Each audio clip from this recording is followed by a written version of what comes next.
عزیزان ئەو شتێک کە خوای گەورە بە مرۆڤی بەخشیوە لە دنیادا چەمەنە وەیکەکە لەو شتانەی کە لەو دنیا مرۆڤ لێپێچینەوەی لەسەر دەکرێت بۆ پێی کە تەمەن زۆر بەنرخە و مرۆڤ لە ڕێگەی ئەو تەمەنی کە هەیە دەتوانێت بیقۆزێتەوە بۆی کە زۆر شتی گەورە و گرنگی تیا بەدەست بهێنێ تەنانەت ینی ئێمە لە دنیادا بە کۆمەڵی قۆناغ و تەمەناتی هەبڕین بەڵام لەو دنیاە لێک تەمەنابن مرۆڤەکان جامەش سلمێنەری ئەوەیە کە ئێمە هەر لە دنیا هەندێک دەرفەتی گرنگمان هەیە لەوەی کە خوای گەورە لە خۆمان ڕازی بکەین ئەو تا گۆڕانکاریەک لە ژیانمانە بکەین وە ئەزمون و کەڵک لە هەڵەکانی ڕابردوومان وەربگرین وە بە گەشتبینی و هەنگاو بنین بۆ داهاتوو بۆ پێیکەی تر ساڵێکی نوێ لە ڕێمانە و ساڵێکی تری تەمەنمان دەست پێکە و ڕەنگەی تر مرۆڤ بەرە و مەرگ نزیک بێتەوە بۆ پێیکە ئێمە لە هیچ ساتێکی ترمان دڵنیانین بەڵام بێگومان هەر چرکەیەک بۆ تەمەنی ئێمە گرنگە و لە پێچینەوەمان لەسەرەکرا لە نێخان بەڵێ بێگومان هەر قۆناغێکیش لە تەمەندا کە ئێمە پێدا تێپەڕ دەبین گرنگی و ئەهمێتی خۆی هەیە کە لەو قۆناغەدا پێویستە چ کارێک ئەنجام بدەیت وە چ ئەرکێکت لەسرە هەم لە ڕووی ئاینیەوە هەم لە ڕووی خێزانی و هەم لە ڕووی کۆمەڵایەتیەوە کە بێگومان ئەمانە پێویستە ساڵ بە ساڵ کە ئێمە دەچینە ناو ساڵێکی تازەوە هەڵسەنگاندن بۆ ئەم بابەتانە بکەین کە بێگومان ئێمە زۆر جار لەوانەیە بەسەرماندا تێپەڕێت و هەڵەیەک ڕووبدات لەو قۆناغانەی ژیانماندا کە زۆر گرنگە ئێمە بەوردی چاو بوو کاتەدا بخشێنینەوە کە ڕۆشتووە و بۆ ئەو کاتێکەیەتە بەردەممان بە تەواتی خۆمانی بۆ ئامادە بکەین هەوڵ بدەین گۆڕانکاری بکەین چونکە ئەگەر مرۆڤ هەر لە خاڵێکی چەسپاوە بمێنێتەوە بێگومان هیچ گەشتبینیەکی نامێنێت هیچ هیوایەکی نامێنێت و زۆر جار لەوانەیە بڵێت ئەوات بە مردن ئەخوازم کە بێگومانەمە شتێکی هەڵەیە و پێویستە ئێمە بەردەوام لە گۆڕانکاری دابین پێویستە بەردەوام گرنگی بۆ کاتە بدەین کە تیایدا دەژین و گفتوگۆ دەکەین لەسەر ئەم بابەتە بۆ ئەوەی کە بزانین چۆن گرنگی بدەین بەوەی کە کاتەکانمان بەرهەمداتر بکەین و هەڵسەنگاندن بۆ ئەو کاتە بکەین کە لێمان ڕۆشتۆ و کاتی داهاتوومان بە نرختر لێ بڕوانین بە میوانداری بانخواز مامۆستا حەسەن عەبدوڵڵا کە لە ستۆدیۆکانمان لە هەولێرەوە لەگەڵمانە سڵاو لەبێ مامۆستا زۆر سپاس دەکەین کە لەم تەورە لەگەڵمانیت سڵای خۆی گەورە لە جەناویشتان بێت و هەموو کاتێکتان باش بێت مامۆستا با لەوە دەست پێ بکەین ئێمە ئێستا لە ساڵی 2025 ساڵێک لە تەمەنمان ڕۆشتووە ئایا کاتێک کە ئێمی مرۆڤ ساڵێک لە تەمەنمان دەڕوات پێویستە خۆشی بەخۆشیەوە بچینە ناو ساڵێکی دیکەی تەمەنمانەوە یاخود دەبێت دغەمبار بین بۆ ئەو ساڵی کە ڕۆشتووە و چاوی بەسەردا بخشێنینەوە بسم الله الرحمن الرحيم الحمد لله اللهم صل وسلم وبارك على عبدك ونبيك محمد رسول الله وعلى آله وصحبه ومن والاه بێگومان مرۆڤی باوەڕدار خاوەنی هۆش و بیر و ئاوازێکە کە خوا سوبحانەهو وتەعالا پێی بەخشیوە و ئیمانەکەی وای لێ دەکات کە ئەم ئاوەز و هۆشە کە هەیەی بەهێزتر بێ و بەگەڕی بخات و بیر لە شت بکاتەوە یەکێ لە نزیکترین شتێکە لە ئینسانەوە بڵێن پەیوەستە بە ئینسانەوە ئەوەیە کە تەمەنی خۆی ئەو کاتانەی کە ئەڕۆن بەسەر عمری ئەو ئینسانەیە هیچ گومانی تێدا نیە ئینسانی ئیماندار بیری لێ ئەکاتەوە وەختێک چونکە ساتەکان بە قیمەتن هەمووی لە تەمەنی ئینسانە کەم بێتەوە خودی تەمەنی ئینسان لەم کاتانە با بڵێن پێک هاتووە بۆیە کە کاتێک تێدەپەڕێ مرۆڤی باوەڕدار هەمیشە هەڵوێستەیەکی هەیە وەقفەیەکی هەیە سەیری ڕابردووی خۆیە کاتەوە بزانێت چی لە ڕابردوودا ئەنجامی داوە ئەوەی کە باش بوو بێت پارێزگاری لێ بکات بیپارێزێ و پەرەی پێ بدات دڵی پێی خۆش بێت ئومێدی ئەوەی هەبێت و لەخوا داوا بکە کە خوای پەروەردگار لێی قبوڵ کات و ئەوەشی کە هەڵە بوو بێ کەم و کورتی بوو بێ لاری و لەوێری بوو بێت لێی پەشیمان بێتەوە و داوای لێبوردن بکات لە خوا سوبحانەهو وتەعالا داوای لێبوردن بکات لە بەندەکانی خوا ئەگەر هەڵە و کەم و کورتەکان بەرام دەرحەق بەوان بوو بێ اینجا ئیرادەیەکی بەهێز لە نای خۆیان دروستکە کە ئەمانە دووبارە نابنەوە پندیان لێ وەرگێ عیبرەتیان لێ وەرگێ دوای ئەوە هەوڵش بدە ئەو کەم و کورتانی کە بووە لە ڕاستیدا چاکیان کات دووبارەیان نەکاتەوە بزانێت بە چ ڕێگەیەک تووشی ئەم هەڵەیە بووە بەم ڕێگەدا نەڕواتەوە بە چ هۆکارێک ئەم لاری و با بڵێن لەوێریەی ئەنجام داوە ئەم هۆکارە ئەنجام نەداتەوە. فاکتەرەکان وەک دەڵێن ئەسبابەکان دافع و پاڵنەرەکان چی بوون وازیان لێبێنێت. خوا سبحانه وتعالى داوامان لێ ئەکات يا أيها الذين آمنوا اتقوا الله ولتنظر نفس ما قدمت لغد. ئەی باوەڕداران ئێوە پارێزگار بن لە ئاسنوورەکانی خوای پەروەردگار، سنوورەکانی خوای پەروەردگار مەبەزێنن، پارێزگاریان لێ بکەن، فەرمانەکانی جێبەجێ بکەن، لە جڵەوگیری و پێشگیریەکانیش خۆتان بپارێزن، خۆتان دوورخەنەوە. اینجا ئەفەرمێ ولتنظر نفس ما قدمت لغد. هەر یەکێک لە ئێوە با سەیر کە بزانین بۆ بەیانیەکەی بۆ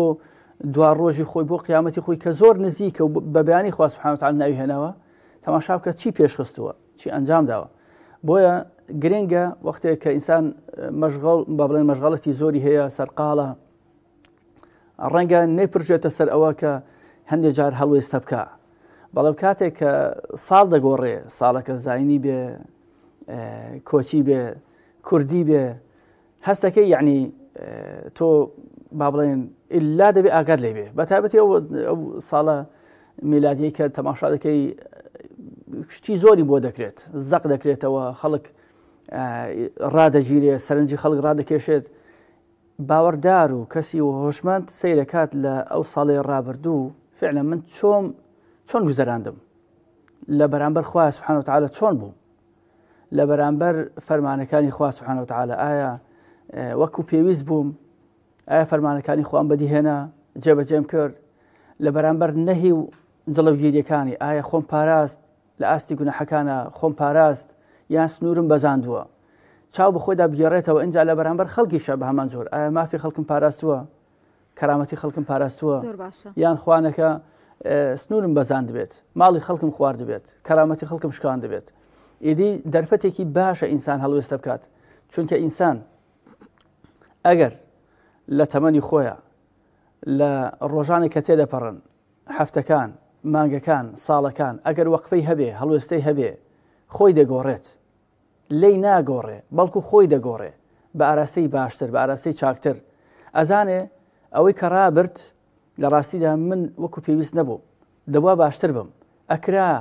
خەڵکێ لە من باشتر، بۆی گونجاوە بۆ منیش دەگونجا، بەڵام من کە لە ئاستی ئەو باش نەبووم، وەکو ئەو نەبووم، دیارە کەم و کورتێک هەیە لە خۆمدا. بۆیە من ئیتر نابێت خەڵکی تر هەبێت لە ساڵی داهاتوو، لە ساڵی نوێ خەڵک هەبێت لە من باشتر، دەبێت مسابقەی من لە بەرخاتری خوا بۆ ئەو بێ کە باشترینەکە من بم، چونکە خوا سبحانه وتعالى ئەوە داوا لێ دەکات. خەڵک ئەگەر منافەسە یەکتری دەکات، مسابقەی یەکتری دەکات، پێشبڕکەیانە بۆ دنیا، لەبەرەوە کە دنیا کاتیە و زۆر شتیش هەیە خوا سبحانه وتعالى بڕاندوویەتەوە، خوا داوامان لێکە بۆ قیامەت فەستەبیقوا الخەیرات، ئێوە پێشبڕشێ بکەن لە چاکیدا، بۆ چاکەکاری، بۆ خوا ڕازیکردن، خوا لە خۆ ڕازیکردن، بۆی باشترین مرۆڤێک بی کە خەڵک بتبینێت دوعای خێر بۆ خۆت و دایک و باوکت بکات، باشترین کەسێک بی کە چوویتە نێو شوێنێک جێدەستت دیار بێ، لە قسەکانتەوە، لە ڕەفتارەکانت، لە هەر شوێنێک کە دەوامت هەیە، ئیشت هەیە، کارت هەیە، بە تایبەت لەو ژینگە و بی ئەو دەوروبەرەی خۆت خانەوادە کە هەمیشە کەسی چاک بیت، پیاوی باش بی، ئافرەتی باش بی، سەربەرز بی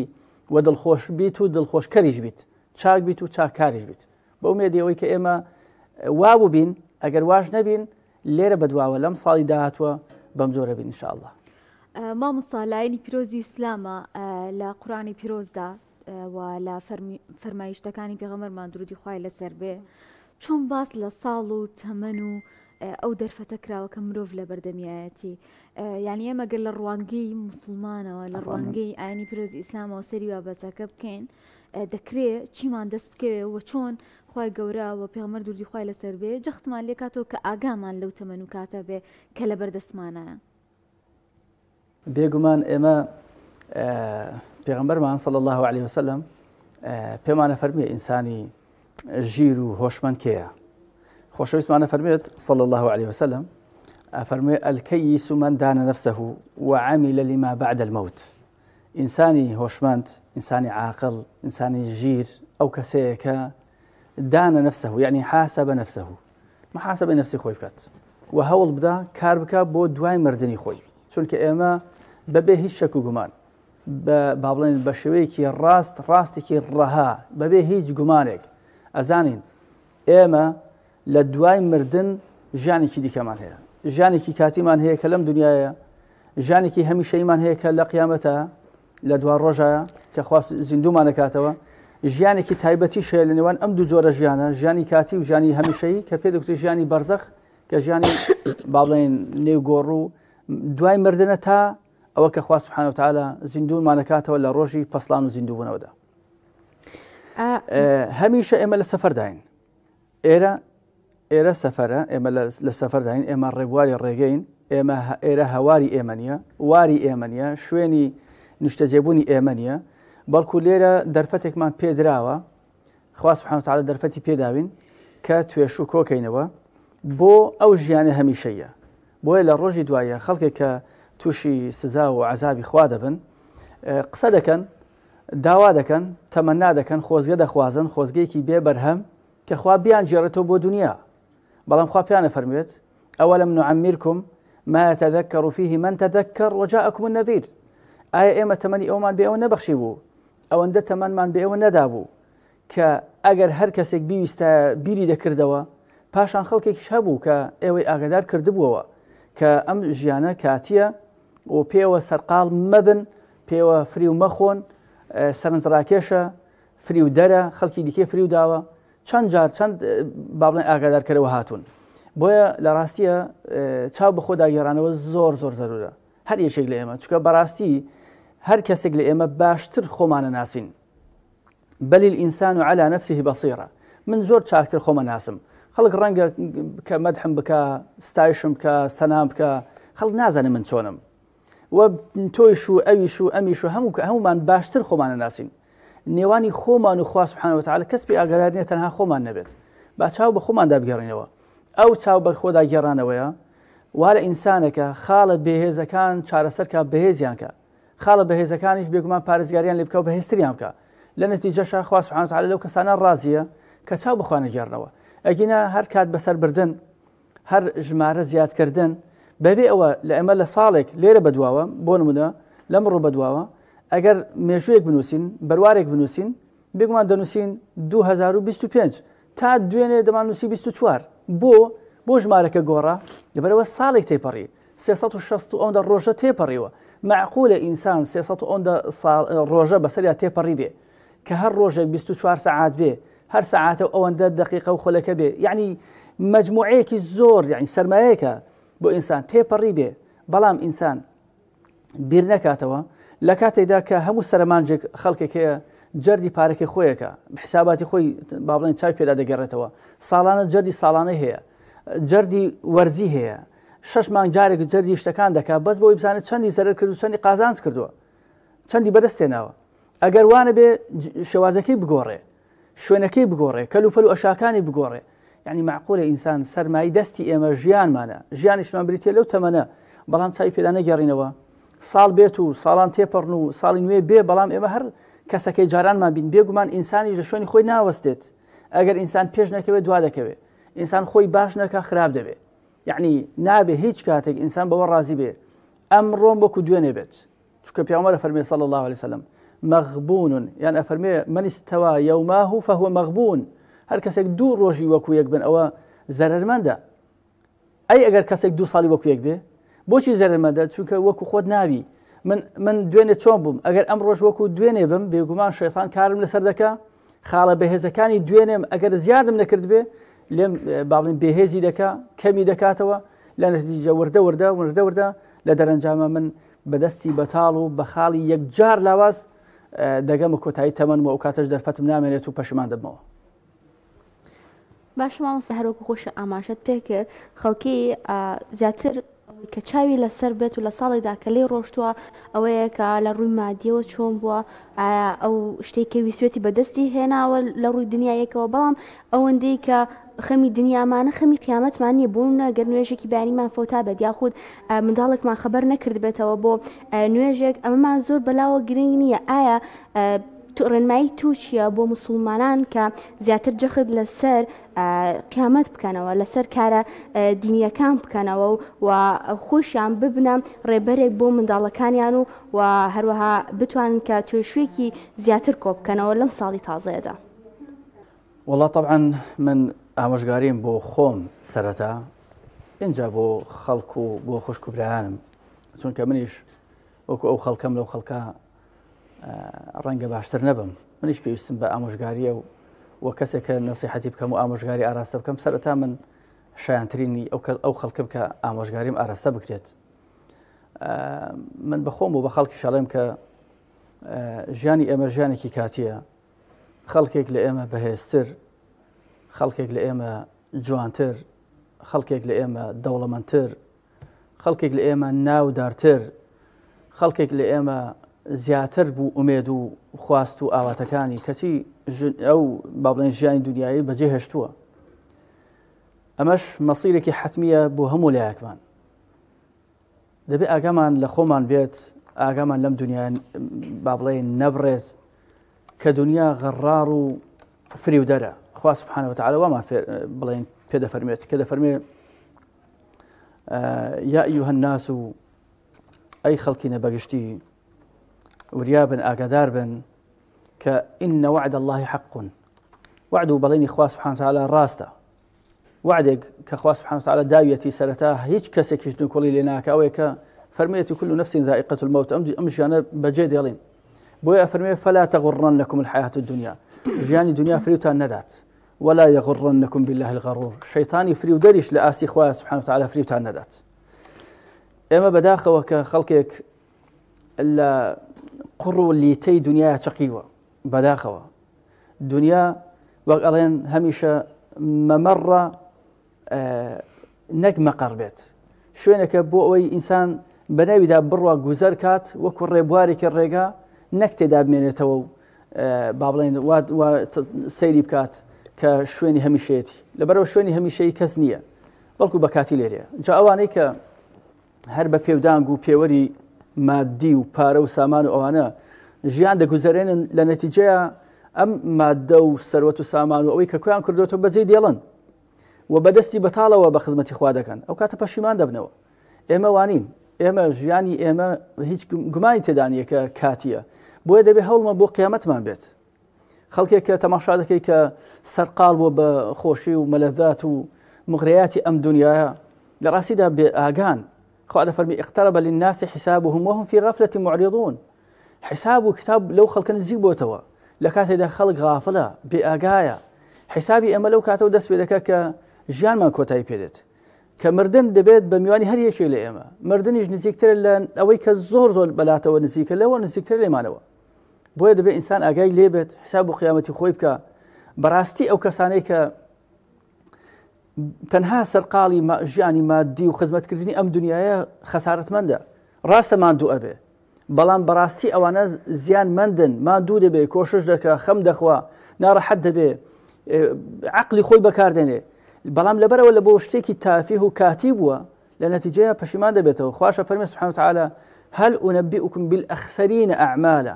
الذين ضل سعيهم في الحياة الدنيا وهم يحسبون أنهم يحسنون صنعا. پێتان ڕابگەێنم چ کەسێک هەیە کاری کردووە بەڵام زۆر زەرمەندە، یعنی معقولە ئینسان هەبێ کار بکات و ئیش بکات و زەرج بکە، بەڵێ خوا ئەفەرمێ ئەوانەی کە ضل سعيهم في الحياة الدنيا تێکۆشان و هەوڵ و کۆششیان لێون بووە، هەوڵیان داوە، کۆشیان کردووە، بەڵام بۆ ئامانجە سەرەکیەکە نییە، بۆ مەبەستە گەورەکە نییە. ضل سعيهم في الحياة الدنيا